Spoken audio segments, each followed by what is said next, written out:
welcome back to my channel. So today I do have another story time for y'all. I know it's been a minute. I hope you guys had a fantastic Thanksgiving break and Thanksgiving holiday with your family. We had a lot to celebrate and, you know, like we taking toasts and stuff. Us hitting 500,000 definitely was one of them.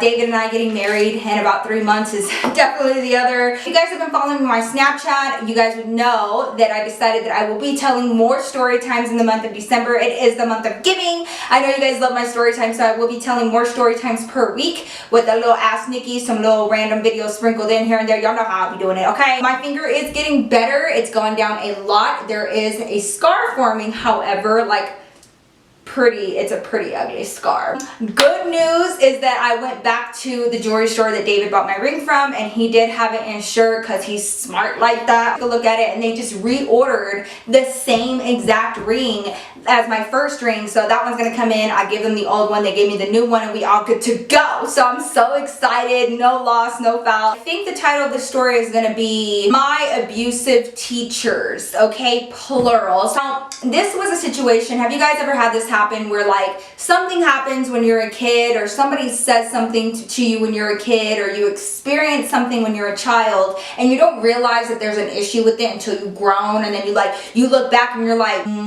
that wasn't right, like there was something off with that. That's one of these stories, okay? So I'm going to tell you guys about these messy teachers. Now, one of them was a dude, one of them was a girl, and there was some messiness going on, so I'm about to spill all the tea on them because I'm so pissed, and I still have such a vendetta with the dude, and I'm going to tell you guys why. Before we do that, I'm actually going to be dipping into my Prosecco, okay? I actually got this for the holidays. I bought it so that I could share it with my guests. Pour me a little glassy glass while y'all get y'all snacks and y'all's wine, y'all's popcorn, y'all's fruit juice, whatever it is that's popping in your world, okay?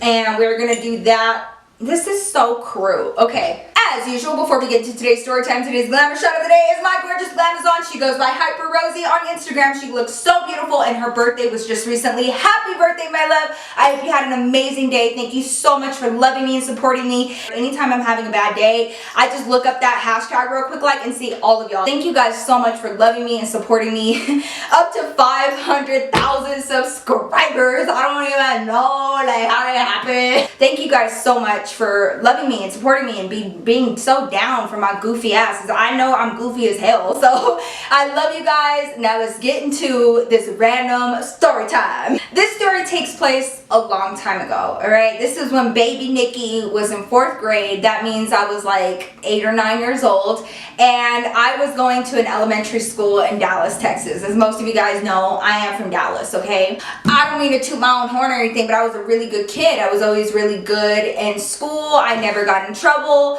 My brother was the bad kid and I was the good kid. Like, that's just kind of how it worked, right? I remember telling a story here on my channel about the first time that like I got suspended, but it was like an in-school suspension, and it was at this school during this time in 4th grade, okay? So what happened was, I'm just gonna tell that story real quick. Like, so the whole premise of the story was I did my homework as per usual, okay?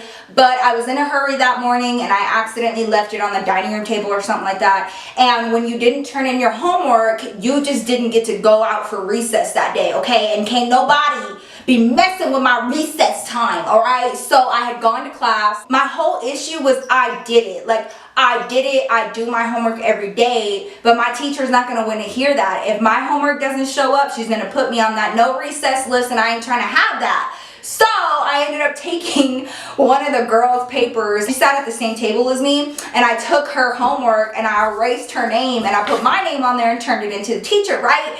So nothing like ridiculous. It was just me trying to cover my ass. Teacher found out that it was me, right? Upon going into 4th grade, I remember going to this class for the first time. I had a few of my friends from 3rd grade go into the same class as me, right? Now, there was this new girl, and her name was Daniela, and she was gorgeous. To me, she was beautiful. She just did not have an awkward stage. You know how we all had our awkward, ugly stage?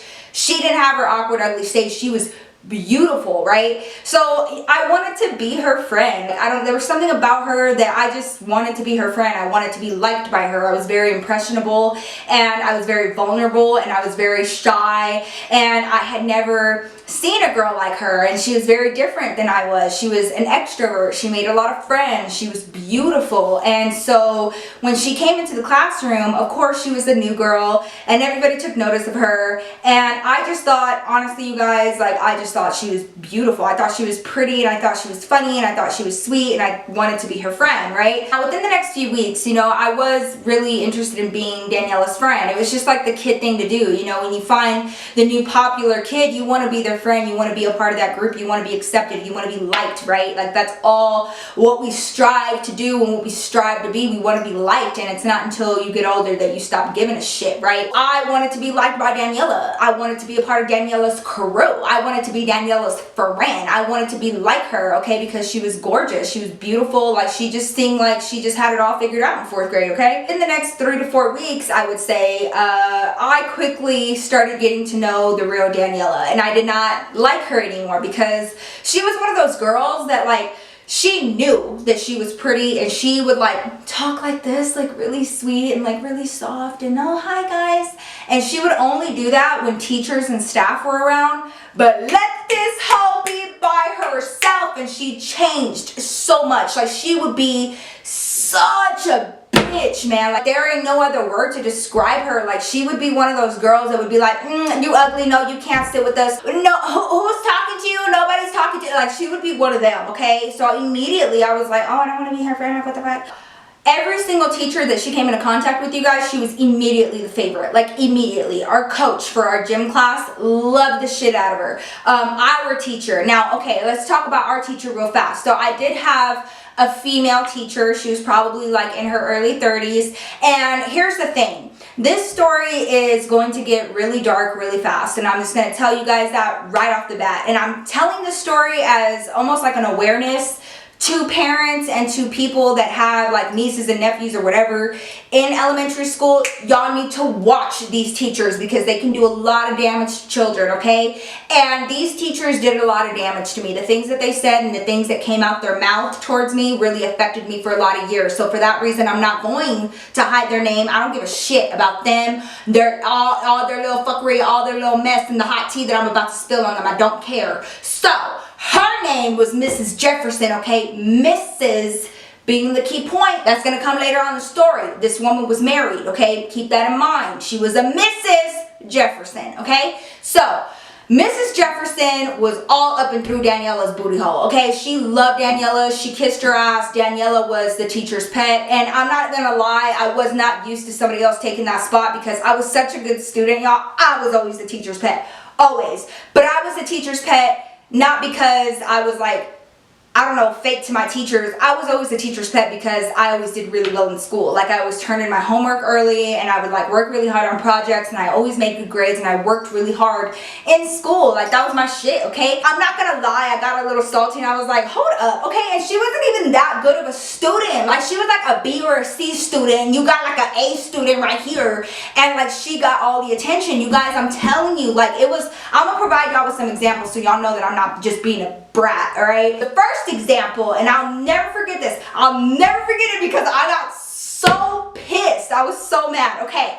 so Daniela's funky ass is in my class, right? And so I have like my group of friends, and like I said, I had a story about this entire situation when I got in school suspension, right? So in this class, we had groups of four tables put together, and we were like quads, right? So I had my table of girls, and like we were all friends, we were all besties, and could none of us stand Daniela's funky ass because we saw right through that shit, right? So like we'd be sitting there talking shit and be like, no, Daniela's over there, like we'd just be like talking stuff because she was fake as hell, right? One day we went to gym, and of course like the whole class goes to gym class, right? So we went to gym, and it was like, I want to say it was like around like a holiday or something, because like we weren't like focused and like we weren't doing anything specific in gym class. My gym coach came up with something spur of the moment, and he said, we're gonna have a shooting competition, like a basketball shooting competition. He said whoever wins will get a $25 gift card. I forgot to where, some restaurant. It was very, very simple. He would call 2 girls, and we'd go to opposite sides of the gym with our basketballs. We'd have a spotter, somebody to get the basketball back to us really fast after we shot for a minute, I believe, a minute straight. And whoever had the most baskets won that round. So it was very, very simple, right? I'm like sitting there, I'm on the sideline, and I see like the boys go, and I see some of the girls go, and I'm like so excited. I'm looking at their technique, I'm looking at their footwork. I'm like, okay, like they're making this kind of mistake. I need to, I need to watch because I plan on winning. I am a winner. I was taught to be competitive. I was taught that by like my cousins and my brother, like, we're very competitive. We don't like losing. We're not losers. So I started thinking about this like a competition, because that's what it was. It was literally a basketball competition, okay? The way things worked out, they were calling 2 and 2. 2 boys, 2 girls. 2 boys, 2 girls. And like, it was going by really fast. It's a minute each, right? So the way, I don't know how the hell this happened, but it was just my luck that the coach looks at me and looks at Daniela and says, both of y'all, Nikki and Daniela, y'all are up. Y'all are against each other. And I was like, oh, bitch. I get up and I'm like, this is about to be me, girl. This is about to be me. You may be the teacher's pet. You may be fake as fuck, but your girl knows how to shoot some hoop, okay? So this is about to be me. So we go to separate sides. And at this point, Daniela already can tell, like, I don't mess with her and she don't mess with me, because I wasn't like one of her friends. I wasn't pretty. I wasn't like preppy. I wasn't like a bitch. So she didn't like me. So I was like, right? And here we go. A minute starts. We start shooting. And I'm like focusing. And I'm like, tunnel vision. I got this. Making nothing but threes, okay? I ain't got time for those 1-pointers. I'm making nothing but threes. And so that was always like my thing. Even when I was in high school, 3-pointers were my shit, okay? That was my strength. So I was working off of that. Meanwhile, Daniela's doing whatever the hell she's doing, I don't even know. His name was like Aaron or something, and he was my homie. So he was grabbing the basketball and passing it back to me real fast so I could make another shot, right? And he was the one keeping track of my score. This was almost like my time to kind of prove myself, because I was going against a girl that made me feel so shitty about myself, that just made me feel like nothing. I was like, doing my best, and I started making all these points. So the minute is up. And I look at my friend Aaron, I was like, how many did I get? He looked at me, he said, you got 21 points. And that was just from the 3-pointers, right? And I was like, damn, yes. So I turn around and I have the ball in my hand, and Daniela turns around and she looks at me up and down. And the coach didn't even ask my dude, Aaron, how much I got. He just said, Daniela, you get to pass on to the next round. And I was like, huh? And is that not some bull? You're not even gonna ask how many points I got because you over here all up in her ass? Like, what the fuck? So I was so mad. So I literally, so she like, she looked at me and she flipped her hair like, hi bitch, like I'm better than you. I'm even better than you at this. And I was like, hold up. Sit off on the sideline, you guys, and the coach calls up 2 boys and they're like doing their shit and they're shooting, right? I have like 2 of my girls sitting next to me and they're like, there's no way, like that's bull. Like we saw you made so many points. And I was like, hold up. So I just kind of sat there and I was like, there's no way. And like, I'm so tired of taking the back seat to her just because people want to favor her. Like that's all it was. It was just favoritism. And so I got up and I went to my coach and I said, hi. I was like, you didn't let me pass on to the next round. He goes, no, Daniela did. And I said, do you even know how many points I made? And he just kind of looked at me. He goes, I think you made like, what, 12? No, I didn't make no 12 points. Mr. So-and-so, I made 21 points. He goes, hold on. He goes, who was your spotter? Calls over my friend, the one that was counting for me, and he was like, how many points did she make? And my friend was like, she made 21 points. She made nothing but threes. The coach just kind of sat there. And then this man decided to ask the assistant coach, that was a girl, and she was like on my side of the gym during our shooting. He looked at her and he was like, does this sound right to you? Did she make 21 points? And that girl was like, yeah, like I was standing over there by the net and like she was making a lot of them, so I think so. And so the coach for real did one of these. He goes, okay, all right, Nikki, fine. Daniela, Nikki made more points than you. You don't get to pass on to the next round. He looked back at me and he said, you can go take a seat now. Like pissed at me because I did well, because I came forward, because I'm not about to be done wrong and be looked over because y'all want to sit up here and favor this little girl. What the hell's the matter with you? Daniela, you guys, Daniela did the most. Tell me why. This girl got up, she started crying, her little friends started feeling bad for her, and she walked out of the gym and went to the bathroom crying because she didn't get to pass on to the next round. So the coach felt bad for her and let her pass on to the next round again.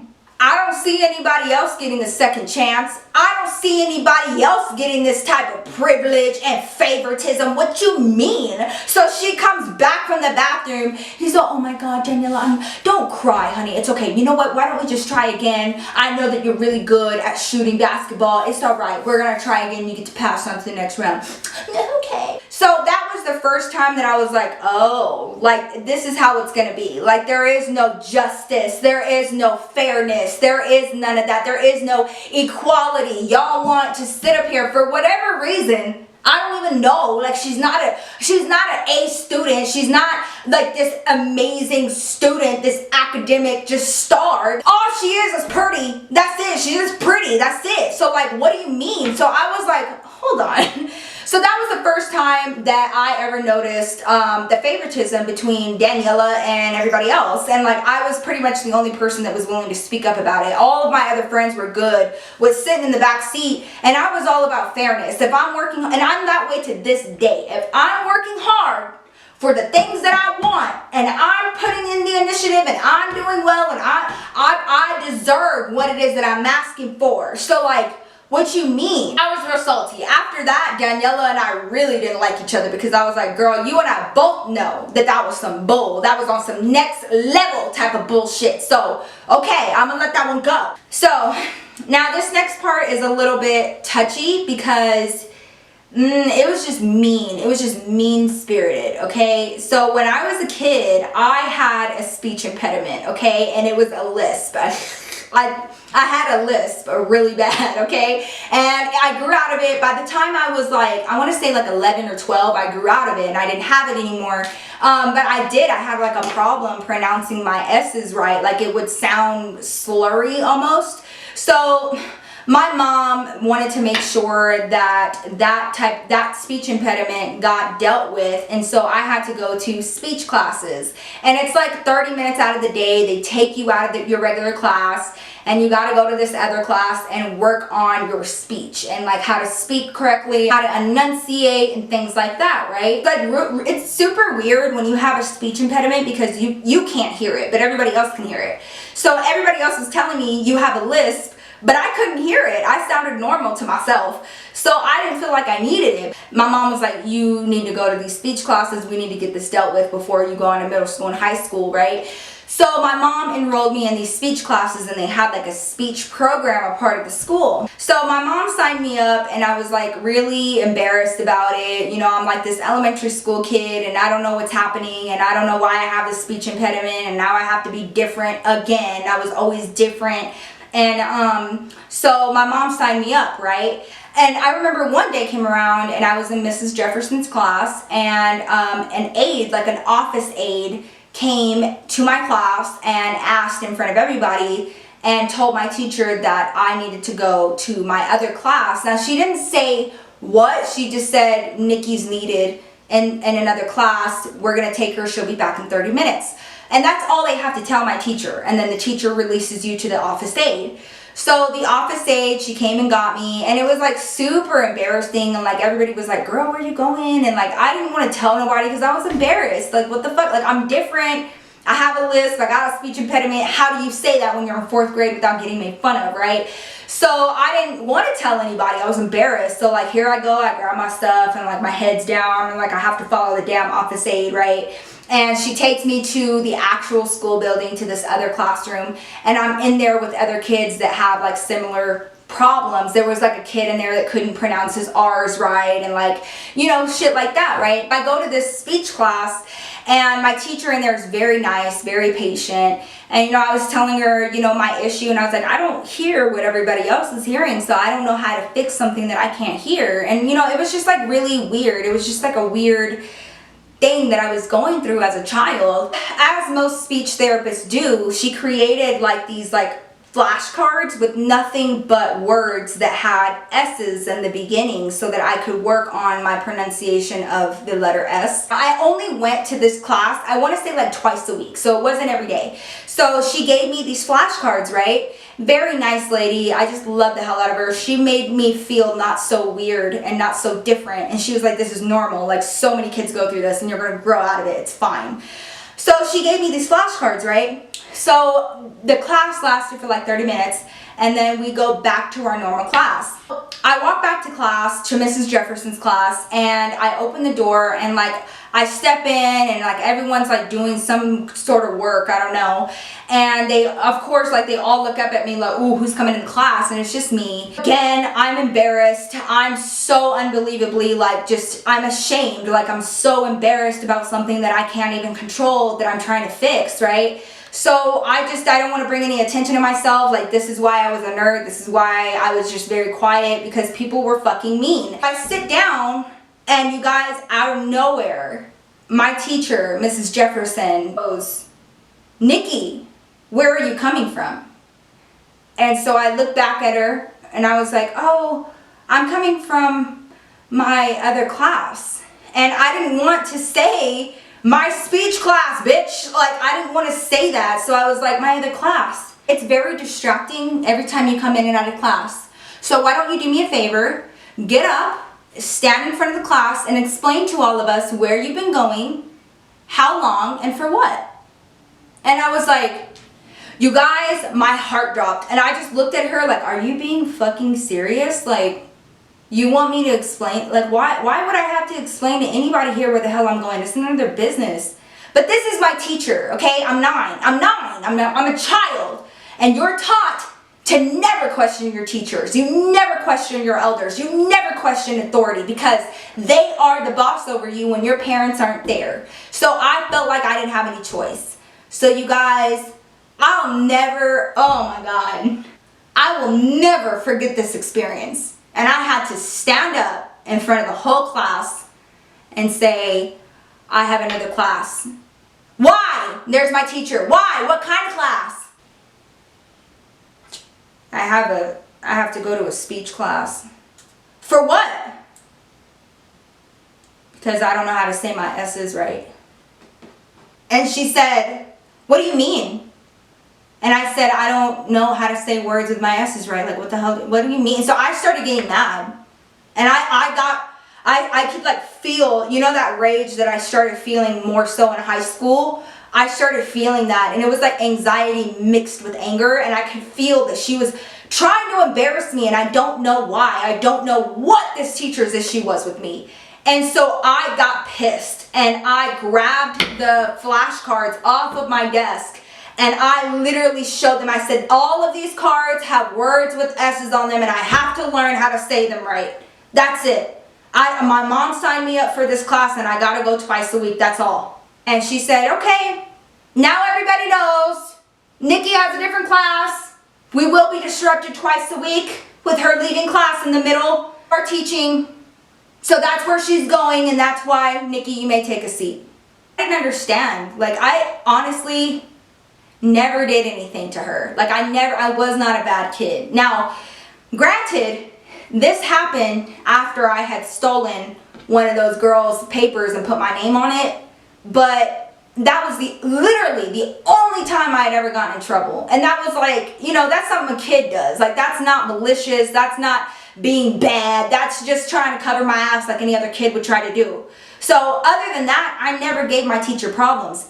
Ever. I was not a problem child. So like, you guys, that shit really affected me. And I went home crying to my brother, and I was like, you know, telling him, and I remember us talking about it. I already know, my mom's crazy, okay? My mom has no problem going up to the school, getting somebody fired, raising havoc, like she don't care. So my brother and I made it into a habit. We never got mom involved unless we really were trying to fuck some shit up.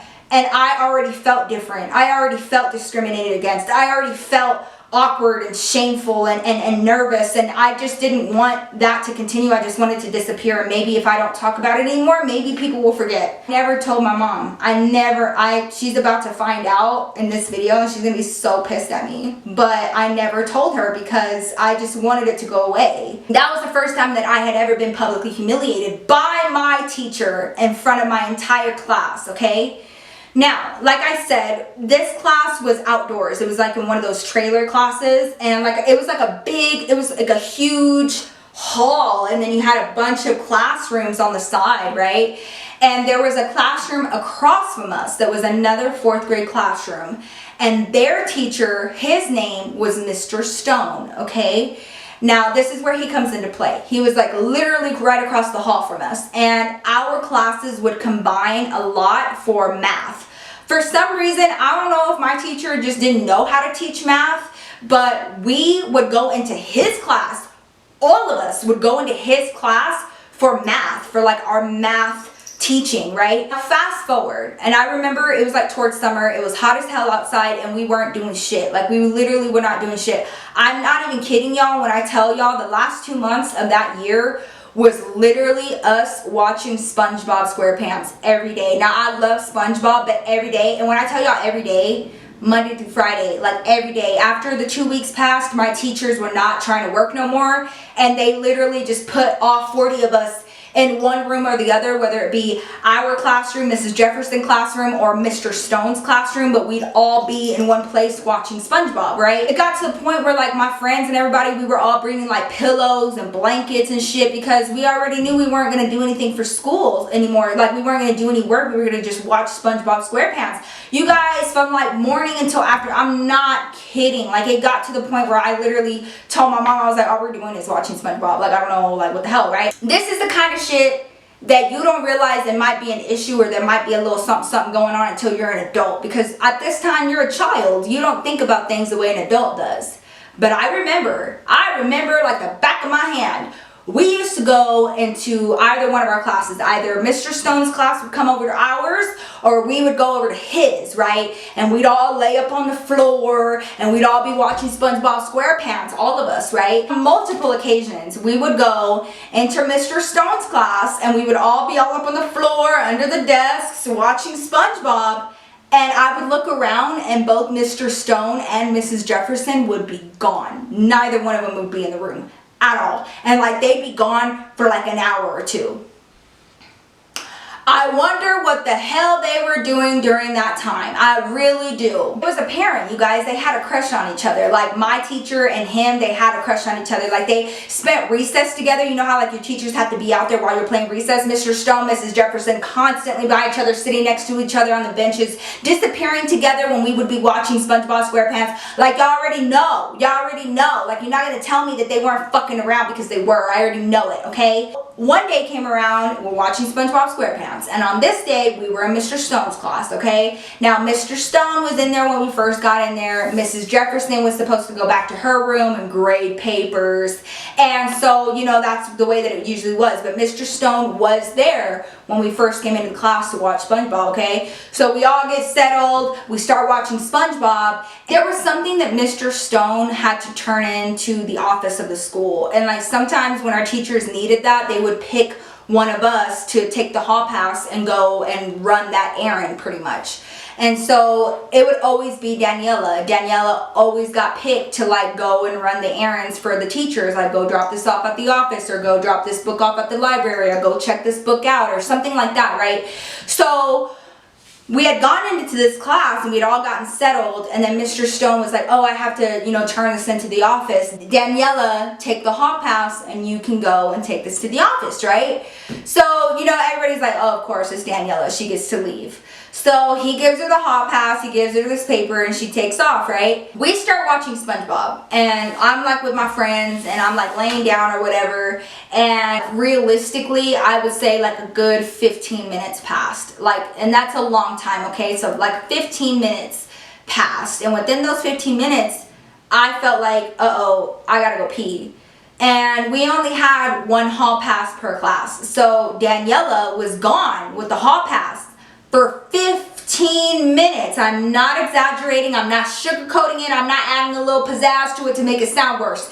This girl was gone forever, okay? And I needed to pee. But I knew that we literally couldn't leave the class without a hall pass. Either you had a hall pass or you had like an office aide taking you, but they didn't like you just leaving the class, right? So I start trying to hold it. And I was like, all right, I'm just going to hold it. She'll be back soon. So I hold it and I hold it and I hold it. Another 5 minutes passes. We're up to 20 minutes of her being gone. And like, I'm looking at my friends and I'm like, oh my God, like I really need to pee. Like, oh my God, like I really need to go. And it got to the point where my girl Allison, she was like, girl, just leave, just walk out. She was like, whatever. She was like, you need to pee and this girl ain't coming back. And like Daniela did this all the time. Like she would go to like, she would like chit chat with the ladies in the office, and she'd be chit chatting with the kids that she'd find in the hallways, and like she was always outside of the class because she was the favorite. So I was like, you know what? So, you know, I waited and I waited, and I honestly waited as long as I could. And I looked back, and lo and behold, Mr. Stone ain't there. They're nowhere to be found, Mr. Stone or Mrs. Jefferson. Neither one of them are there. We were left in that class without any adult supervision, without no teachers. So I look back and I'm like, oh, well, who the hell do I ask? Because I'm like about to go to Mr. Stone and be like, hey, the hall pass has been gone for 20 minutes, but that's why he didn't know that Daniela was gone for 20 minutes, because he wasn't even there for 20 minutes. He left, he bounced to go mess with Mrs. Jefferson. I already know, okay?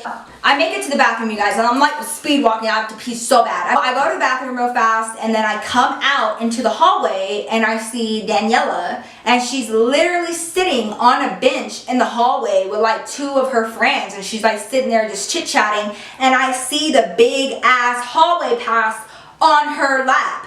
And so I like come out and I see her, and I literally look at her and I'm like, oh my God, what the fuck ever. And so like, you know, I shake my head and I like walk the other way, and I'm heading back to class. And she looked at me and she like looked up and she saw me, and I'm walking the other way, and she goes, Nikki?